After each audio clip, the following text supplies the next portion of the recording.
राजा प्रताप चंद्रिका की करुण कथा सुनकर भीतर तक व्याकुल हो उठे। उनकी आत्मा पीड़ा से भर गई। उन्होंने दृढ़ निश्चय किया कि वे चंद्रिका को इस अभिशप्त जीवन से मुक्त कराएंगे। उन्होंने समझा कि यह केवल चंद्रिका की नहीं बल्कि उन अनगिनत स्त्रियों की पीड़ा है जिन्हें परिस्थितियों और समाज की कठोरता ने इस जीवन में धकेल दिया है।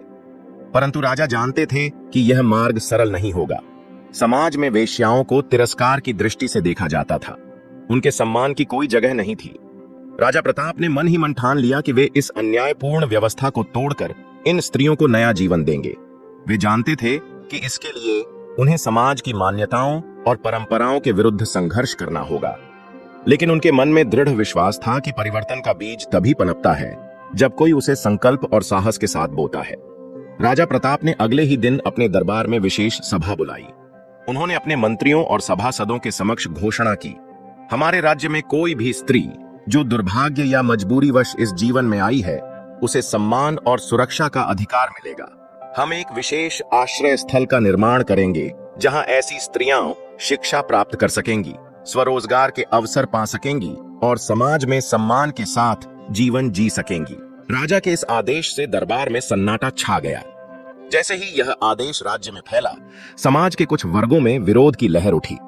कई लोग दरबार में उपस्थित हुए और राजा से प्रश्न किया, राजन, आप इन स्त्रियों को सम्मान देने की बात कर रहे हैं जो अपवित्र जीवन जीती है। यह समाज की मर्यादा के विरुद्ध है। ऐसे लोगों को सम्मान देना अनुचित है। इससे समाज में विकृति आएगी।